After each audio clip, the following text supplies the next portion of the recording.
NATO summit. President Joe Biden continues his trip to Europe with a meeting with several allies. What they're saying about threats from China and Russia. New prime minister. In Israel, Benjamin Netanyahu is out after 12 years on the job. How U.S. lawmakers are responding. Gain of function. The head of the National Catholic Bioethics Center tells us about this risky form of research. And the presence of God. Why Pope Francis says trust is a helpful part of our relationship with our Creator. On EWTN News Nightly for Monday, June 14th, 2021.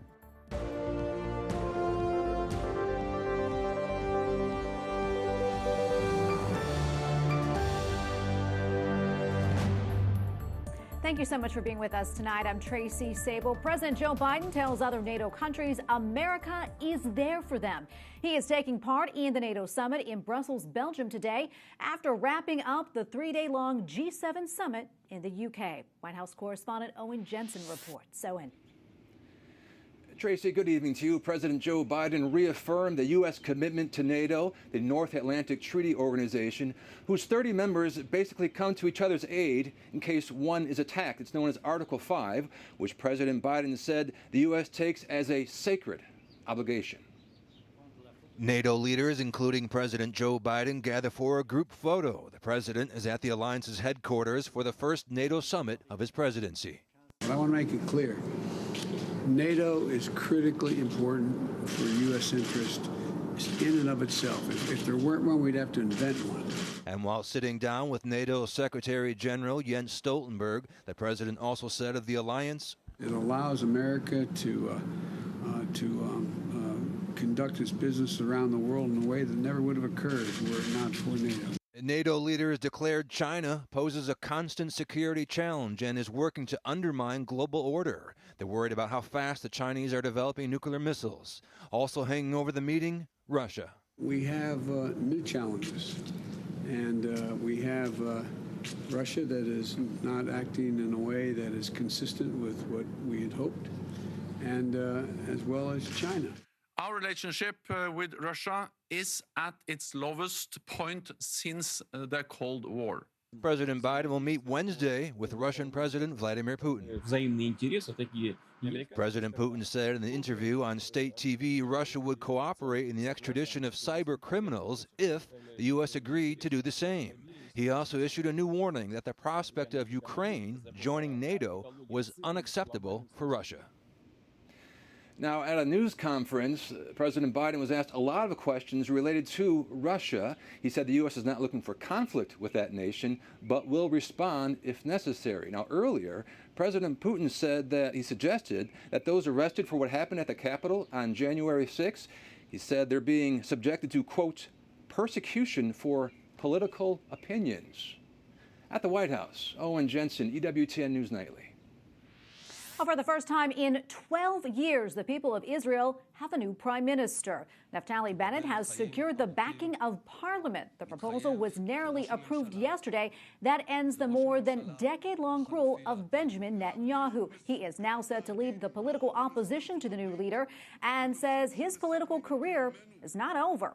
Among the most important issues that the new leadership of Israel will confront is how to manage political, military, and intelligence coordination with the Biden administration. At the center of the current dialogue is the soon-to-be revived nuclear deal with Iran. Capitol Hill correspondent Eric Rosales reports. Eric? Well, Tracy, U.S. lawmakers tell me that the relationship between Israel and the United States is not about a particular person or even a government. It's about shared values, values that will remain strong with the new government. However, Senator Lindsey Graham tells me that he hopes that the new government will speak out against the Iran nuclear deal, similar to the way Benjamin Netanyahu did. There's no reason for the Iranians to be allowed to enrich uranium I don't trust them. Senator Lindsey Graham just returned from Israel last week. The South Carolina Republican told me that he and Democratic Senator Robert Menendez of New Jersey have come up with an alternative idea to the 2015 JCPOA Iran nuclear deal. The Iranians can have all the nuclear power they want, they just can't make their own fuel. Let's create an international fuel bank, supplying fuel rods to the Iranians and the Arabs. If you want nuclear power, you can have it. If you want to make a bomb, you can't. Any other way? I mean, terrorists would be allowed to be able to just go and get uranium and create their own bombs. There is no good solution for allowing the largest state sponsor of terrorism to make or enrich uranium. Senator Graham says the Israeli politicians are, quote, very intrigued about the idea and that he and Senator Menendez plan to take the concept directly to the Biden administration. He adds there is bipartisan concern on Capitol Hill over Iran's nuclear program, despite a recent tweet from Minnesota Congresswoman Omar. This includes crimes committed by both the Israeli security forces and Hamas.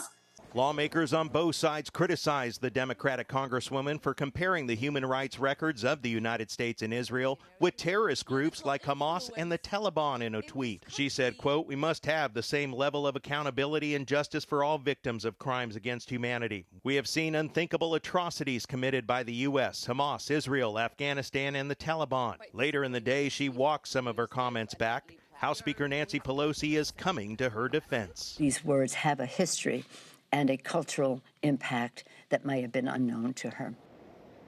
A number of Jewish Democratic lawmakers tell me that they believe that Congresswoman Omar is anti-Semitic. Meanwhile, Republicans are jumping on the issue. They are now possibly going to ask on whether or not Omar should be stripped of her duties, such as serving on the Foreign Affairs Committee, similar to what happened to Republican Marjorie Taylor Greene. At the Capitol, Eric Rosales, EWTN News Nightly. Joining us now from Jerusalem with his analysis is George Birnbaum, Chief Strategist and Pollster for new Prime Minister Naftali Bennett. George, welcome. Thank you so much for your time today. So tell us about the mood in the country right now. A big change after 12 years. Yeah, hi, Tracy. It's good to be with you this evening. A big change. There is probably about half of the country that's excited about the change. Another half of the country that's not so excited. I mean, this coalition passed a conference vote in the Knesset of 60 to 59. So, literally split down the middle. But as in any democracy, there's been a peaceful transfer of power. And there's a lot of hope riding on the shoulders of this coalition. George, I understand that you also worked with Benjamin Netanyahu. What would you say is the difference between the two men as far as leadership style? And what can the U.S. and the world expect to see from the new prime minister? Well, this is the current prime minister, Naftali Bennett. His parents were American-born and raised. I mean, he was born in Israel after his parents moved to the country. He grew up in Israel, but he spent a lot of time in the United States, in the high-tech world, in the business world. He is a very capable manager. He's a very unbelievable political acumen, able to get people of different backgrounds to work together towards a common goal, something that will be absolutely necessary given the diversity and the ideological range within this coalition.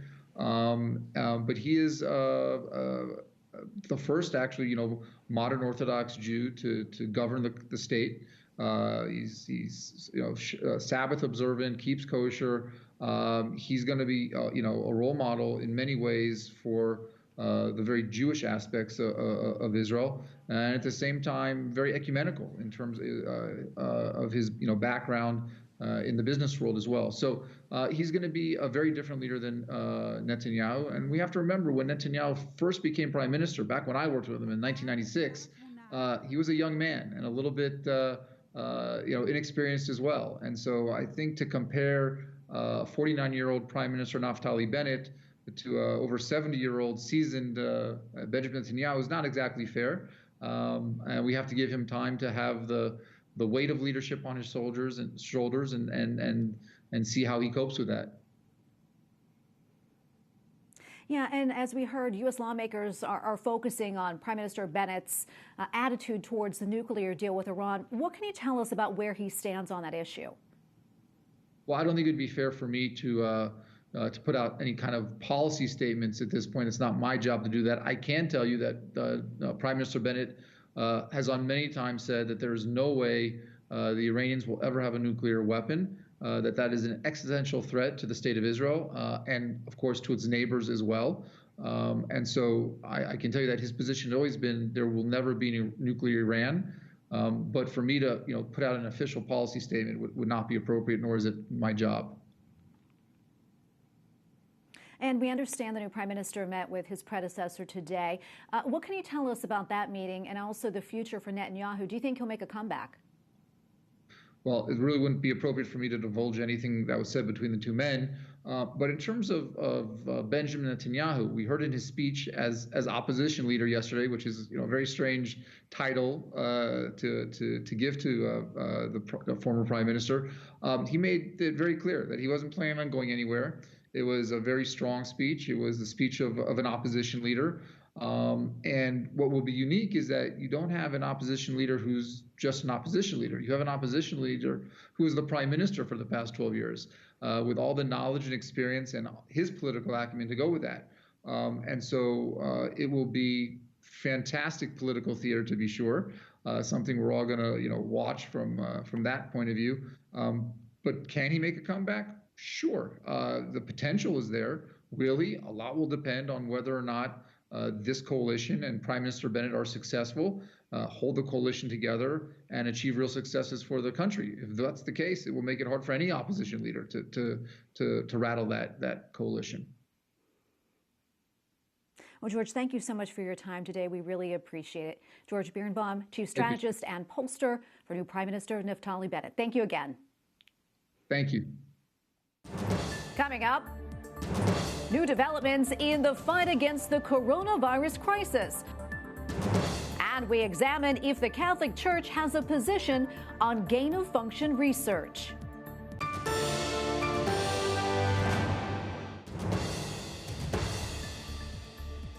Well, Americans could soon have access to a fourth coronavirus vaccine. Novavax announced its vaccine is over 90% effective against COVID-19 and its variants, and it was 100% effective against moderate to severe cases. The two-shot vaccine could also help fill global demand, and it can be kept in regular refrigerators, making it easier to distribute. The company says it plans to seek authorization for the shots by the end of September. A federal judge has thrown out a lawsuit filed by employees of a hospital system in Houston. The employees were seeking to overturn a requirement that all staff be vaccinated against COVID-19. One nurse says the fight is not over. We pretty much expected at this level that it would be dismissed and the judge would rule against us, but it's really only the beginning. We are going to be appealing this and taking this up, and ultimately, I very well feel this case is going to go up to the Supreme Court. Lead plaintiff Jennifer Bridges says the vaccines are, quote, experimental and dangerous. Around 200 employees were suspended without pay last week for failing to secure at least one vaccination shot. Starting tomorrow, Walt Disney World in Florida will no longer require visitors who've been vaccinated to wear masks in most areas.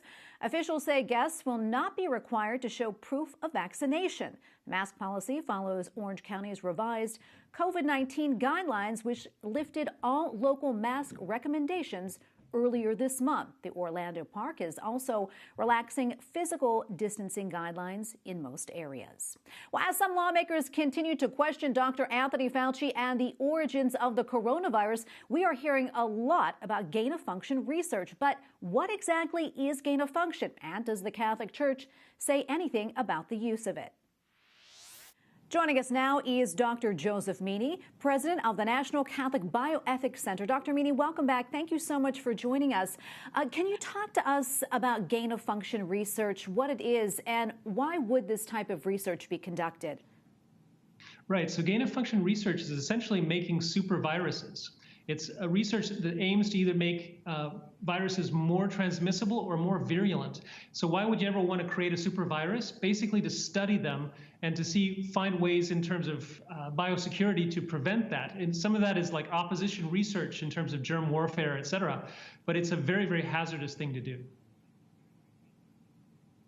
And does the Catholic Church have any teaching about this type of research on a moral level? Certainly there needs to be an enormous amount of precautions, right? Because, I mean, the potential of a virus, super virus getting out and killing so many people is real. And, you know, there's some theories about COVID that are kind of moving in that direction. So clearly the church would say you have to be very, very cautious how you would do this and really have very strong proportionate reasons and safety measures put into place. Otherwise, this would be highly immoral to do. Yeah, and it seems like, you know, this type of research can be very dangerous. Can you talk a little bit more about that?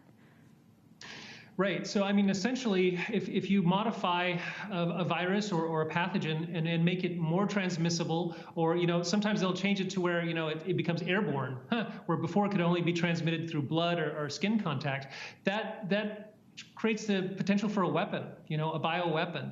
And so that is a very scary possibility. And there was a lot of research on that during the Cold War. In fact, there were pauses that were put into place to say, wait, we shouldn't be doing this at all. I want to switch gears, still kind of sticking with, you know, coronavirus here, but several schools are requiring that students have to take the coronavirus vaccine before they can return in the fall. What do you think of this requirement, and can they do that? Yeah, so it is problematic, right? Because the best ethical decision making is made with serenity, with all the information available, and as a voluntary choice. And what a mandate does essentially is tell a person that you can't work or you can't study unless you make this choice. And so that's a problem, particularly because the COVID vaccines all have ethical issues. You know, the association with abortion-derived cell lines, et cetera. So we at the NCBC do not think it's appropriate to be putting mandates on students or others. And there are a lot of reasons for that. But the main reason is that, you know, it should be a voluntary choice. It should be something that is discerned in conscience rather than imposed from above. And Dr. Meaney, before I let you go, you know, kind of speaking with this, the requirement for the vaccines at school, we're also seeing a lot of places of business, maybe allowing certain people who've been vaccinated to, say, in a restaurant, sit in one place and those who have not in another. Is that ethical? Can they do that?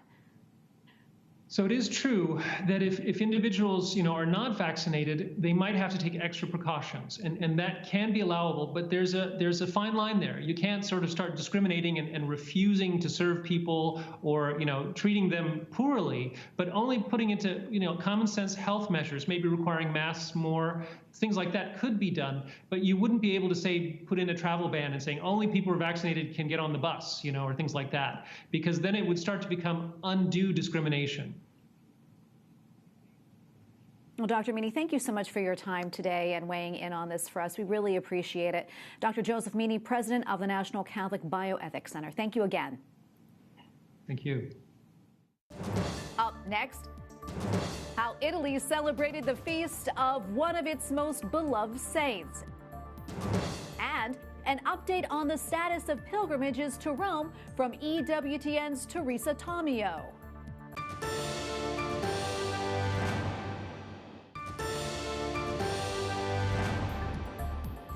Yesterday was a feast of St. Anthony of Padua, and it was a day of celebration in Italy. Pilgrims gathered at the Pontifical Basilica of St. Anthony of Padua yesterday in the northern part of Italy. The Franciscan priest was known as the Hammer of the Heretics.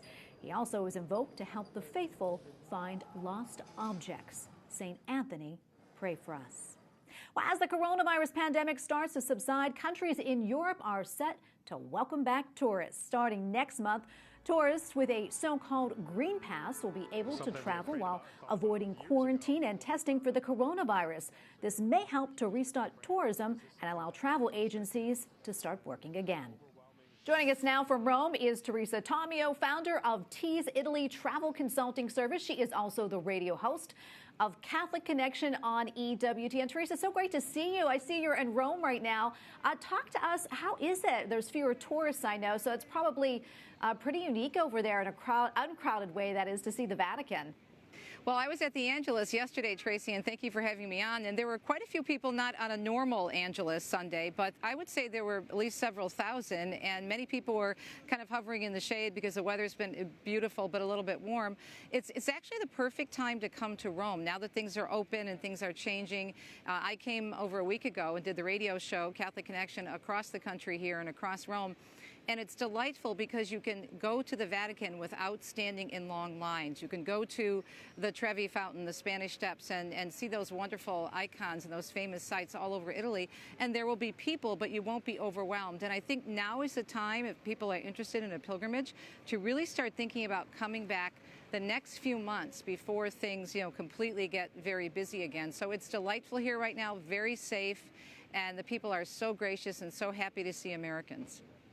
Well, I understand you're working on a virtual project regarding the city of Rome. Tell us more about that. Right. Part of my passion and my love in terms of helping people understand our faith more deeply, Tracy, is to get a better experience when they come to Rome. As you mentioned, I do have a new consulting firm that's been open for about 2 years in terms of consulting with travelers who want to come here to Italy. But my heart and soul really is to get people familiar with the different churches and with the different sites and with all the beauty here. So in partnership with corporate travel, they work very closely with us at Ave Maria Radio and EWTN. We decided to do a virtual Rome pilgrimage. So a week ago today, actually on Monday, we were with 2 photographers all going all over the city doing special sites and learning about living in Rome. What's a day like for a typical Roman? And we learned how to make pizza and gelato. I think it's important that our Catholic faith expresses both obviously the spiritual, but the human body, the theology of the body, the dignity of the human person is very important, and our faith encompasses all of those things. And no better place than, Viva Italia, to feel who we are, body, soul, and spirit. It's just an incredible place. So the virtual pilgrimage will be coming up this fall. I'll be doing a lot on the air about it. We have many people from EWTN, including Joan Lewis and Dr. Liz Lev will be joining us, as well as many experts. We're going to have many of the priests who are regulars on EWTN joining us, giving us their inside look at Rome and what they think is important, what pilgrims can see, but also some really unique things. And so that will be a virtual Rome pilgrimage online coming up later in the fall. So I'm really looking forward to it. We did a ton of work on that this week. Yeah, it sounds really exciting. Can't wait to see it.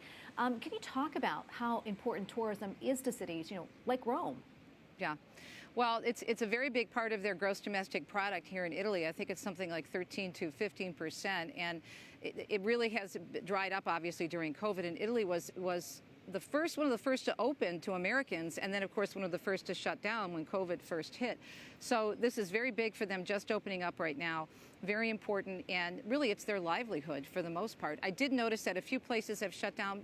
Everything is pretty much here, but there were some treasured little spots where I used to visit, maybe a little coffee shop or a little tourist shop where I could pick up some T-shirts or some different gifts for friends at home that have shut down because they couldn't survive. But now that people are starting to come back, the city is coming alive again. I was meeting our very sweet friend Joan Lewis for dinner last night, and our taxi was taking me through Campo dei Fiori, which is a very popular, beautiful piazza.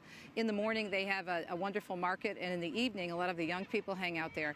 And it was very full in Campo dei Fiori. So things are starting to come back, and you can feel the enthusiasm of the people who want people to come to Italy from the United States. Teresa, before I let you go, do you have any pilgrimages planned in the near future going back to Italy? Listen to those bells. Isn't that beautiful? St. Peter's always gives me chills. Anyway, I digress. But yes, we have actually 2 trips. We have one coming up in October for couples. We call it Roman Holiday for Couples. And it's a beautiful spiritual journey. We're going to be based mostly in Tuscany. We're going to be learning about St. Catherine of Siena. We're going to go to Florence. Also some of the historic places in Tuscany, such as San Gimignano. And then we have a women's trip, a Catholic women's pilgrimage that we do every year with my dear friend Kelly Walquist from Women in the New Evangelization. And we call it Wine and Shrine. And so that's coming up in November, and you can find it all on my website at teresatomeo.com. So 2 pilgrimages this year. Well, Teresa, thank you so much for your time today. We really appreciate speaking to you. God bless you. You too. Thank you. Wish you were here. I know that sounds cliche, but wish you were here. Ciao from Roma. And finally tonight, Pope Francis says, discover the presence of God in our lives. Il Vangelo ci chiede uno sguardo nuovo su noi stessi e sulla realtà. At a Sunday address, Pope Francis said that we should have attentive eyes in order to see how God's hidden presence is always there. The Holy Father underlined that God is at work like a good little seed that silently and slowly grows to become a lush tree, which gives life and rest to everyone. We thank you for watching tonight. For the entire EWTN News Nightly team, I'm Tracy Sable. Good night and God bless.